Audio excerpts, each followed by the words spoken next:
मंच पर हमारे साथ समाजवादी पार्टी के और इंडिया गठबंधन के प्रत्याशी छोटेलाल खरवार साहब, मंच पर उपस्थित समाजवादी पार्टी के जिला अध्यक्ष राम निभोर यादव जी, पूर्व विधायक अविनाश कुशवाहा जी, रमेश चंद दुबे जी, मंच पर उपस्थित सुनील गौड़ जी, निराला कोल जी, सईद कुरैशी जी, लाल बिहारी यादव जी, आशुतोष सिन्हा जी, रामराज गौड़ जी, रमेश गौतम जी, रामनेश पोया जी, सुरेश कोल जी, आदित्य मौर्य जी, अतुल प्रधान जी, रामकरण निर्मल, व्यास जी गौड़, राजेंद्र सिंह पटेल, परमेश्वर दयाल जी, सुनील सिंह, जितेंद्र कुमार, श्रीमती पूनम सोनकर जी, चांदनी पासवान जी, फूलमती गौड़, श्याम बिहारी यादव, संजय यादव,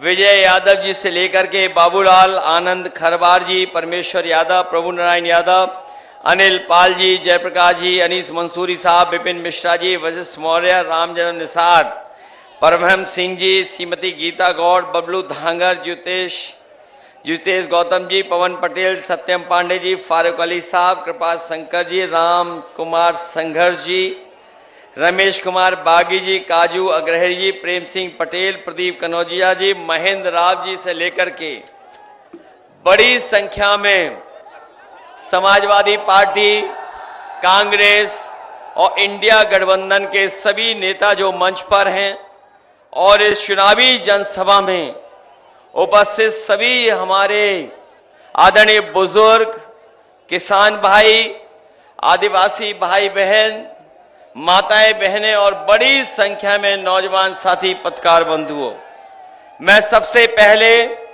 आप सब लोग सुबह से चल करके आए हैं और कई हमारे साथी सोनभद्र के बहुत सुबह ही चल दिए होंगे। सुबह के 10 बजे से कार्यक्रम चल रहा है, सुबह के 10 बजे से कार्यक्रम लगातार चल रहा है और अभी तक आपने पूरा का पूरा गर्मी का भी सामना कर लिया है। ये तपती हुई दोपहरी गर्मी, वहां जहां पंडाल में कुछ तपती हुई गर्मी से तो आराम है, लेकिन गर्मी वहां भी बहुत है, उमस भी होगी। जहां पर कहीं कुछ ढकने को नहीं है, पंडाल नहीं, उसके बावजूद भी मैं देख रहा हूं अपने गमछों से सर बचाते हुए, धूप को बचाते हुए दाईं तरफ से लेकर के बाईं तरफ और बड़ी संख्या में हमें सड़क पर लोग दिखाई दे रहे हैं। इस बार सोनभद्र के लोग इतिहास बनाने जा रहे हैं। मैं यहां कई बार चुनावी जनसभा में इसी मैदान में आ चुका हूं। मुझे याद है जब मैं 2017 के चुनाव में भी आखिरी सभा मैंने यहां पर की थी, उसके बाद 2022 में भी की और इस बार भी मैं चुनावी जनसभा में आपके बीच में आया हूं। लेकिन मुझे खुशी की बात है कि जहां अभी दुद्दी से मैं होकर के आ रहा हूं, उसके बाद आपके बीच में कार्यक्रम है, एक आखिरी मिर्जापुर है, कल चुनाव प्रचार का आखिरी दिन है और 7वें चरण का आपको वोट डालना है। अब हमारे आपके संकट के दिन खत्म होने जा रहे हैं। संकट के दिनों के लिए केवल 1 हफ्ता बचा है। 4 जून को परिणाम दूसरा आने वाला है। परिणाम को 4 जून को परिवर्तन का परिणाम आने वाला है। जहां सोनभद्र हमारा आखिरी जिला उत्तर प्रदेश का है, वहीं हमें बहुत उम्मीद है इस जिले पर। इस बार न केवल जिले पर विधानसभा तो हम लोग जीत ही रहे हैं, लेकिन इस बार हम लोकसभा के लिए भी आपसे बहुत निवेदन और अपील करने आए हैं कि ये देश का चुनाव हमारे आपके भविष्य का चुनाव तो है, लेकिन इसके साथ साथ ये चुनाव हमारे आपके आने वाली पीढ़ी के भविष्य का चुनाव भी है।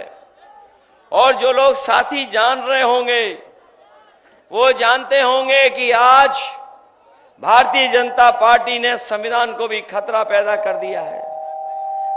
संविधान को भी ये बदलना चाहते हैं। इसलिए मैं आप सबसे निवेदन करने आया हूं, जहां ये हमारे आपका भविष्य का चुनाव है, आने वाली पीढ़ी के भविष्य का चुनाव है, वहीं ये चुनाव संविधान बचाने का भी चुनाव हमारा आपका है। ये संविधान वही है जो हमें अधिकार दिलाता है। ये संविधान वही है जो हमें न्याय दिलाता है। ये संविधान समय समय पर हमें आगे बढ़ने का मौका देता है। और सच्चाई तो ये है कि ये संविधान हमारा बाबा साहब भीमराव अम्बेडकर का दिया हुआ हमारे और आपके लिए संजीवनी है। इसलिए इसको बचाने का भी चुनाव है। जहां तक हम लोगों ने 10 साल का बीजेपी का कार्यकाल देखा है, हमारे लोगों ने अब तो जान लिया होगा कि 10 साल में इनकी हर बात झूठी निकली है, हर वादा इनका झूठा निकला। और जब हम पीछे मुड़ करके देखते हैं तो पाते हैं कि 10 साल में हमारे किसानों को कोई लाभ सरकार ने नहीं पहुंचाया। जो लोग कहते थे कि किसानों की आय दोगुनी हो जाएगी, लेकिन हमारे किसानों की आय दोगुनी नहीं हुई। न खेत को पानी दे पाए, न समय पर खाद दे पाए, और न कीटनाशक दवाइयां दी। और जब कभी भी हमारा किसान अगर खाद और डीएपी के लिए गया है तो डीएपी तभी मिली जब उससे नैनो यूरिया खरीदवा ली। और जब किसान देखता है कि 10 साल में उसको लाभ नहीं पहुंचा पाई सरकार, जहां उसके लाभकारी मूल्य देना था फसलों के लिए, वहीं हमारे किसानों को संकट में डाल दिया। और ऐसा संकट में डाला कि आज हमारे किसान के सामने महंगाई की वजह से संकट पैदा हो गया है। ये वही भारतीय जनता पार्टी के लोग हैं जिन्होंने एक समय पर ऐसे कानून लाने का काम किया था जिससे हमारे किसानों की जमीन छिन जाती, आदिवासी भाइयों की जमीन छिन जाती। लेकिन हम अपने किसान नेताओं को, किसानों को बधाई देंगे, पूरे देश के किसान एक हो गए, दिल्ली को घेर लिया, और तब तक किसान नहीं हटे जब तक सरकार ने काले कानून वापस नहीं ले लिए। काले कानून तो वापस हो गए हैं, लेकिन हमें सावधान भी रहना पड़ेगा। ये अगर सरकार में आ गए तो कोई न कोई ऐसा कानून ले आएंगे जिससे किसानों की और आदिवासियों की जमीन कब्जा कर लेंगे।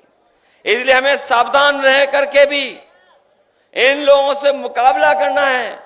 वहीं किसी ने नहीं सोचा होगा कि भारतीय जनता पार्टी लगातार महंगाई बढ़ा देगी, और इतनी महंगाई बढ़ाई है कि आज हमारा गरीब गरीब होता चला जा रहा है, अमीर अमीर होता चला जा रहा है। जब प्रधानमंत्री जी से यह पूछा गया कि आपकी जो अर्थव्यवस्था है इसमें गरीब गरीब होता जा रहा है, अमीर अमीर होता जा रहा है, तो उन्होंने कहा कि क्या हम गरीबों को अमीर बना दें? सोचिए, देश के प्रधानमंत्री अगर ये सोचते हो कि गरीब अमीर क्यों बन जाएगा, तो हम आपसे कहना चाहते हैं किसान भाइयों, समाजवादी पार्टी और इंडिया गठबंधन ने तय किया है, इधर 10 साल में तो बीजेपी के लोगों ने बड़े बड़े उद्योगपति, कारोबारी और बड़े बड़े संपन्न लोगों का कर्ज माफ किया है। और जब नियम बनाया इन्होंने, तो नियम ये बनाया कि जिन लोगों के भी 5 करोड़ से ऊपर का कर्ज है बैंकों का, उनका कर्ज माफ हो जाएगा। लेकिन जिनका हजारों में लाखों में कर्ज था, किसी का कर्ज माफ नहीं हुआ। इसलिए अपने गरीबों को, किसान भाइयों को कह के जा रहे हैं कि आने वाले समय में जब 4 जून को सरकार बनेगी तो हमारे सभी किसानों का और गरीब भाइयों का पूरा कर्ज माफ होगा। न केवल कर्ज माफ किया जाएगा, बल्कि कर्ज माफ के साथ साथ अपने किसानों की फसल की पैदावार के लिए कानून बना करके उन्हें एमएसपी दिलाने का भी काम होगा, जिससे हमारा किसान खुशहाल हो जाए। जहां इन्होंने महंगाई बढ़ाई है, वहीं हमारे किसान भाई भी जानते होंगे कि इन्होंने बोरी से चोरी कर ली। पहले 5 किलो चोरी की, फिर 5 किलो चोरी कर ली। यहां जो मौजूद होंगे किसान भाई, बताओ आपकी बोरी से चोरी की कि नहीं की इन्होंने? कभी कभी हम सोचते हैं कि ये बोरी की चोरी कहां से सीख करके आए हैं, तब हमें पता लगता है इन्होंने बाजार में जिन साथियों ने कभी पार्ले जी का बिस्किट पैकेट देखा होगा, उन्हें याद होगा पहले बिस्किट पैकेट कितना बड़ा आता था, और जैसे जैसे महंगाई बढ़ी और मुनाफा कमाया, बताओ पैकेट कितना छोटा हो गया। आज कितने पैकेट का आ रहा है? कितने बिस्किट का पैकेट आ रहा है पार्ले जी का? 5 का। हम अपने साथी को धन्यवाद देंगे। बताओ पहले कितना बड़ा आता था और अब कितना बड़ा आ रहा है। इसलिए सावधान रहना, ये बीजेपी वाले इतनी महंगाई बढ़ा देंगे कि बाद में आपको एक ही बिस्किट का पैकेट मिलेगा। इसलिए सावधान हो कि नहीं सावधान हो? जहां हम किसान भाइयों को सावधान कर रहे हैं, वहीं हमारे नौजवान जानते होंगे कि जितनी भी इन्होंने परीक्षाएं लिखी, सब परीक्षा के पेपर लीक हो गए। कोई एक परीक्षा का पेपर लीक नहीं हुआ। अभी तक 10 से ज्यादा परीक्षाएं हुई हैं, उन सब परीक्षाओं के पेपर लीक करा दिए। और हमारे नौजवानों को याद होगा, अभी कुछ दिन पहले चुनाव से इन्होंने पुलिस की भर्ती के लिए बड़ा कार्यक्रम किया था, और सरकार ने यह तय किया कि 2 दिन भर्ती की जाएगी, 2 दिन परीक्षा होगी। लेकिन जब परीक्षा देने गया नौजवान और परीक्षा देकर के जब घर लौटा, तो पता लगा उसकी परीक्षा का भी पेपर लीक हो गया। अभी तक जितनी भी सरकारी नौकरी मिली है, जितनी भी सरकारी नौकरियों के पेपर हुए हैं, सबके पेपर लीक हो गए, सब परीक्षाएं रद्द हो गई। हम अपने नौजवानों को कहना चाहते हैं कि इन्होंने पेपर लीक नहीं हुआ है, बल्कि जानबूझ करके पेपर लीक कराया है। और पेपर लीक इसलिए कराया है जिससे कि नौजवानों को नौकरी न देना पड़े। नौजवानों को कहना चाहता हूं, अगर बीजेपी ने रिकॉर्ड बनाया है नौकरी न देने का, तो इंडिया गठबंधन भी रिकॉर्ड बनाएगा अपने नौजवानों को नौकरी देने का। जहां इन्होंने रिकॉर्ड बना लिया नौकरी छीनने का, तो हम लोग नौकरी देने का भी रिकॉर्ड बनाने का काम करेंगे। और वहीं अपने अग्निवीर के भर्ती के लिए तैयारी करने वाले नौजवानों को कहना चाहते हैं, ये अग्निवीर नौकरी आधी अधूरी नौकरी है, ये कोई पूरी नौकरी नहीं है, पक्की नौकरी नहीं है। हमारा नौजवान जो दौड़ करके तैयारी करता था फौज की, वो पक्की नौकरी और पक्की वर्दी पहनना चाहता था। ये अग्निवीर नौकरी जो 4 साल की है, हम समाजवादी लोग कभी स्वीकार नहीं कर सकते हैं। हम अपने नौजवानों को कह के जा रहे हैं, जिस समय सरकार बनेगी 4 जून को, अग्निवीर व्यवस्था हमेशा हमेशा के लिए खत्म हो जाएगी।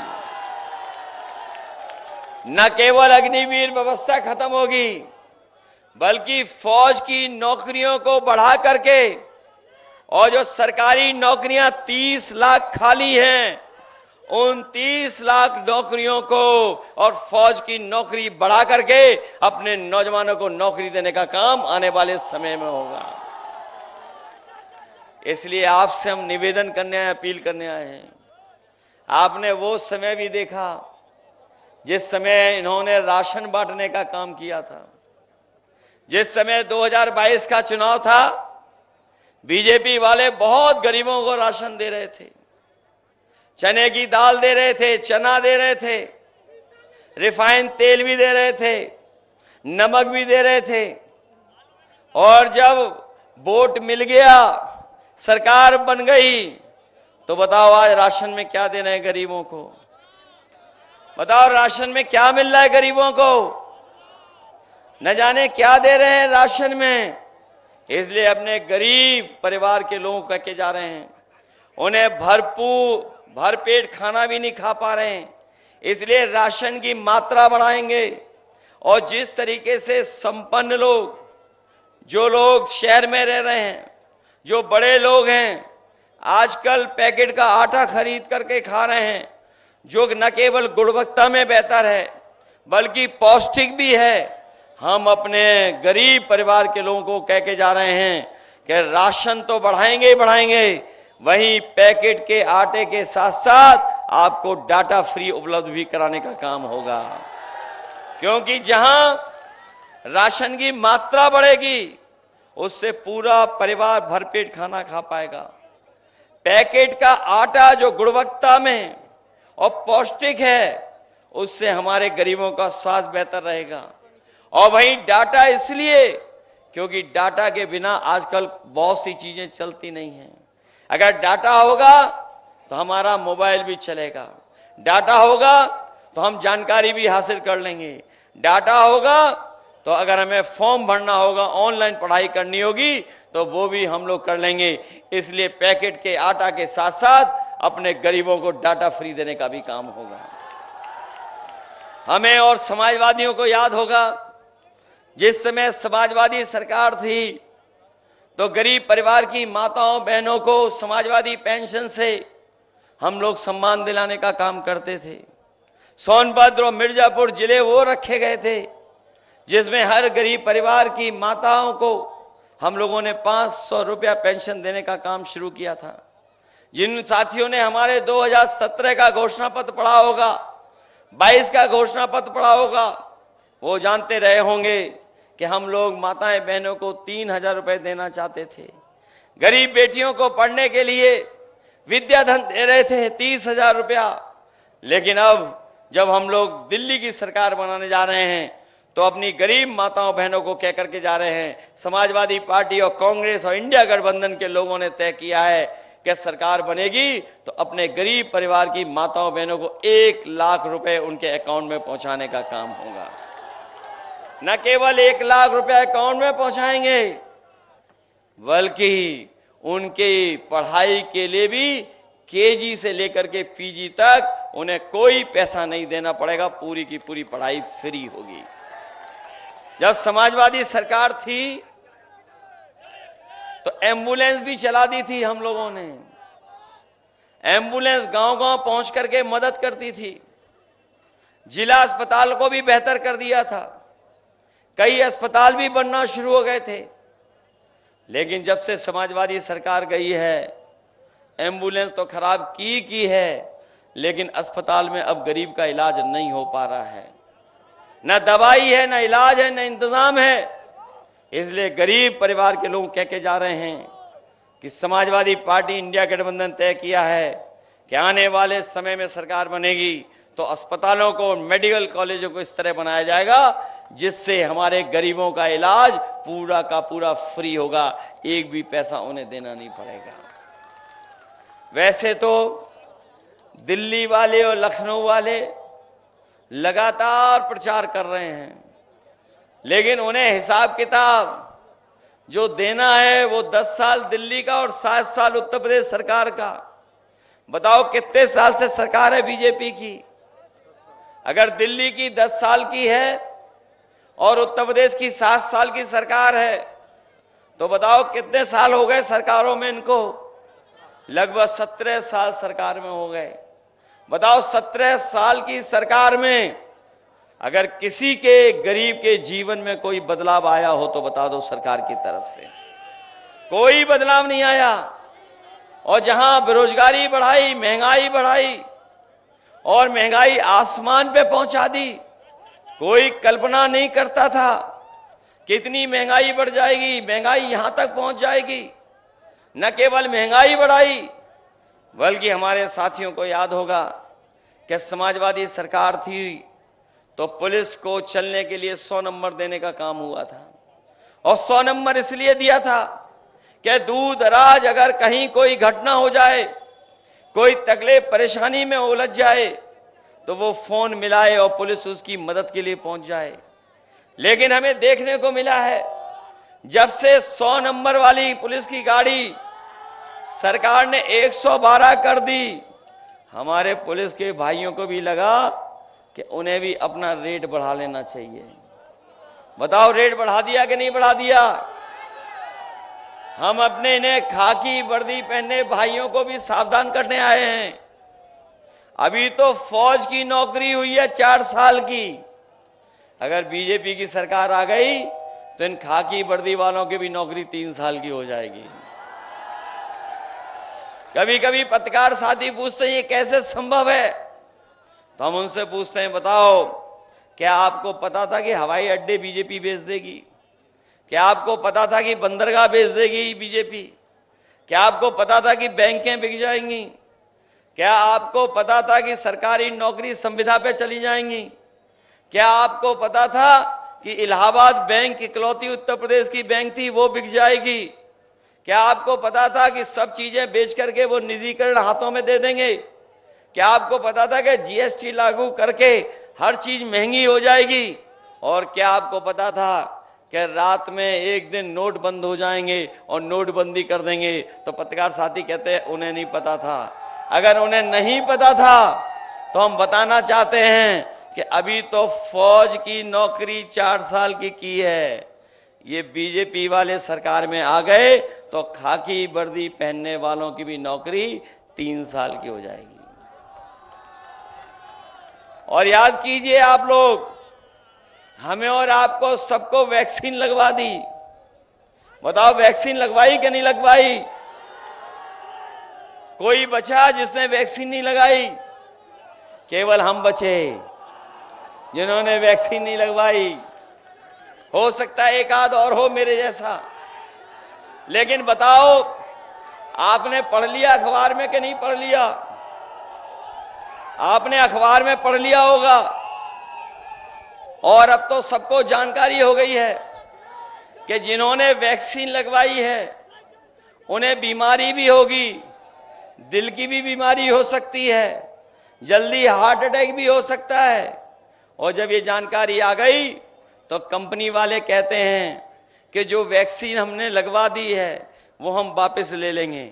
हमें कोई बताए जो वैक्सीन शरीर में चली गई वो वापस कैसे ली जाएगी? कोई अगर व्यवस्था हो तो हमें बता दो। और न केवल वैक्सीन लगवाई इन्होंने, हमें आपको तो लगवाई, खाकी वर्दी पहनने वाले और अधिकारियों को तो जबरदस्ती लगवा दी। वो लगाना नहीं चाहते थे, लेकिन उसके बावजूद भी जबरदस्ती लगा दी। और अब तो जानकारी वो भी मिल गई होगी कि वैक्सीन वालों से इन्होंने चंदा वसूल लिया। बताओ, पैसे का कमीशन ले लिया कि नहीं ले लिया? न केवल इन्होंने वैक्सीन वाली कंपनियों से लिया है, बल्कि बड़ी बड़ी कंपनियों से इन्होंने पैसा ले लिया। ये बीजेपी वालों ने बड़े बड़े जो कारखाने चलाने वाले लोग हैं, बड़े बड़े उद्योगपति हैं, हम और आप अगर चंदा देते हैं तो कुछ हजारों में देते हैं, लाखों में दे देते हैं, करोड़ों में कोई नहीं देता है।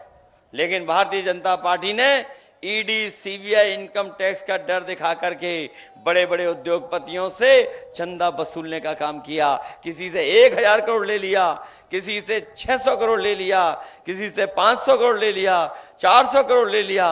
और जब कभी भी इनसे कोई पूछे कि इलेक्टोरल बॉन्ड वाली बात बता दो तो इन भारतीय जनता पार्टी के लोगों का बैंड बज जाता है। इनकी पोल खुल गई है, तब से ये इलेक्टोरल बॉन्ड के बारे में बात नहीं करना चाहते हैं। बताओ, इलेक्टोरल बॉन्ड से बीजेपी के लोगों की भ्रष्टाचार की पोल खुल गई कि नहीं खुल गई? और इतना पैसा किसी ने नहीं वसूला होगा जितना इन्होंने उद्योगपतियों से पैसा वसूल लिया। और जो पैसा वसूला है, भ्रष्टाचार तो किया ही किया है, लेकिन उसकी वजह से हमें और आपको महंगाई का सामना भी करना पड़ रहा है। यही प्रधानमंत्री, देश के बीजेपी के लोग फ्री सिलेंडर दे रहे थे। बताओ, सिलेंडर का क्या हुआ जो फ्री मिल रहा था? कोई भरवा पा रहा है क्या? कोई भरवा नहीं पा रहा है। हमारी माताएं बहनें भी जानती होंगी, कोई नहीं भरवा पा रहा है। फिर खाना लकड़ी पे बन रहा है। और अगर घर में सिलेंडर है तो वो हमारे और आपके बैठने के काम आ रहा है। ये हालत पैदा कर दी है। और न केवल इन्होंने महंगाई बढ़ाई है, बल्कि आप और हम लोग जानते होंगे कि अगर बाजार में दवाई लेने जाते होंगे तो दवाई भी महंगी कर दी। पहले जो बुखार हमारा आपका 500 mg की गोली में ठीक हो जाता था। कभी आप लोग डॉक्टर पे जाते थे, बुखार की दवा जब लेते थे तो आपको 500 mg की गोली में बुखार ठीक हो जाता था। लेकिन इधर सुनने में आ रहा है, जब से बीजेपी की सरकार आई है, अब आपको डॉक्टर 500 mg की गोली नहीं बल्कि 650 mg की डोलो गोली देता है, तब भी आपका बुखार नहीं ठीक हो रहा है। बताओ, गोली की कीमत बढ़ गई कि नहीं बढ़ गई? जहां कहीं जाओगे दवाइयां महंगी हो गई कि नहीं हो गई?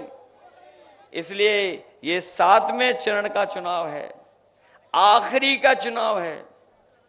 बिल्कुल आखिरी में आपको फैसला लेना है। पूरे उत्तर प्रदेश का चुनाव हो चुका है, केवल हमारे सोनभद्र और आसपास के लोगों को वोट डालना है।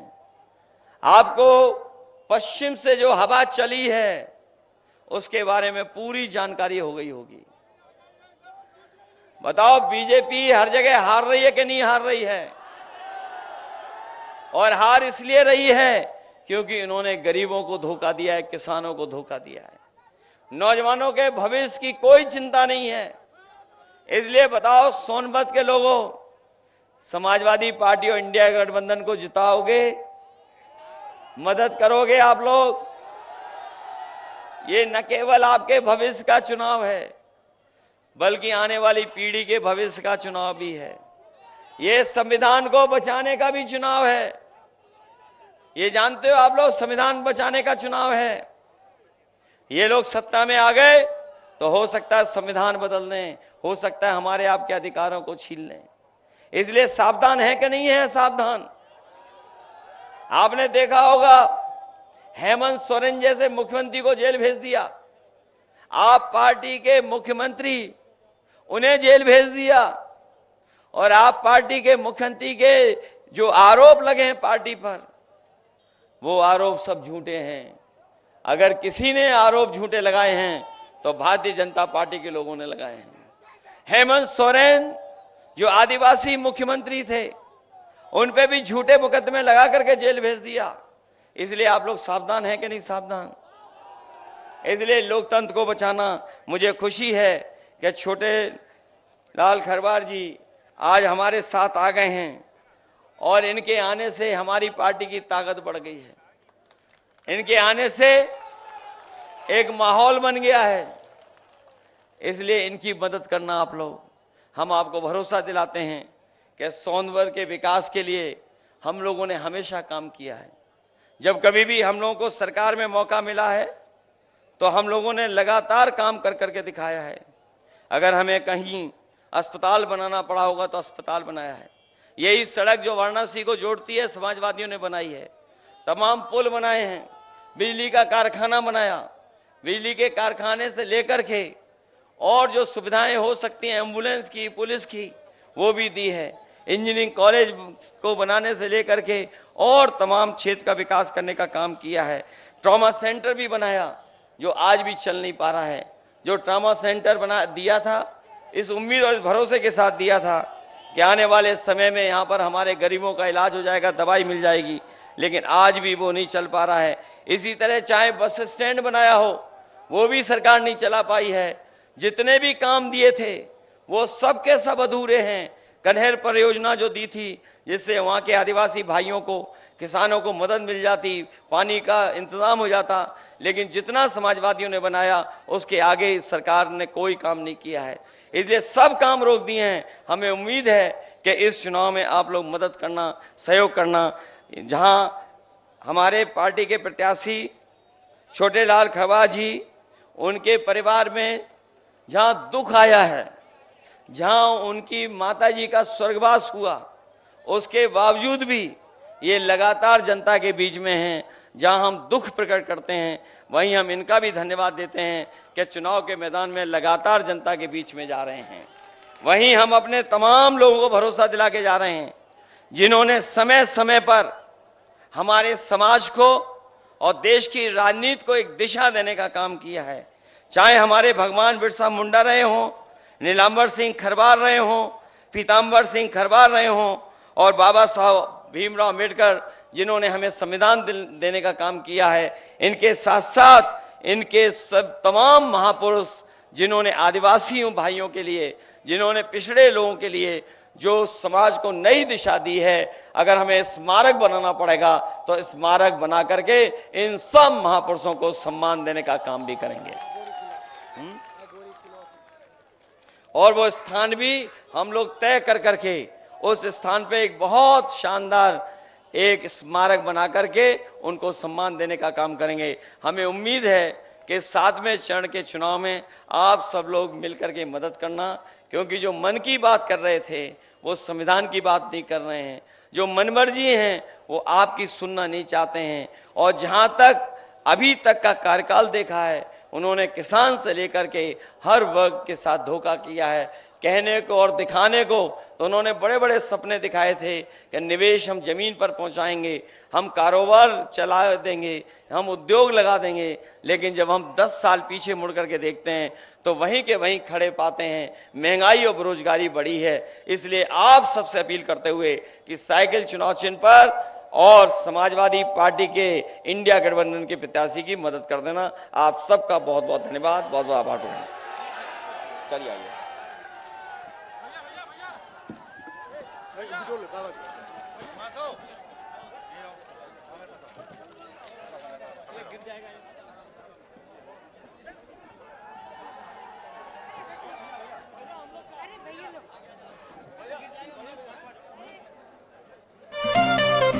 हाजिर हो सांसद जी, हाजिर हो सांसद जी, हाजिर हो। पिछले 5 साल का दे हिसाब, क्या दिया क्षेत्र को दे जवाब।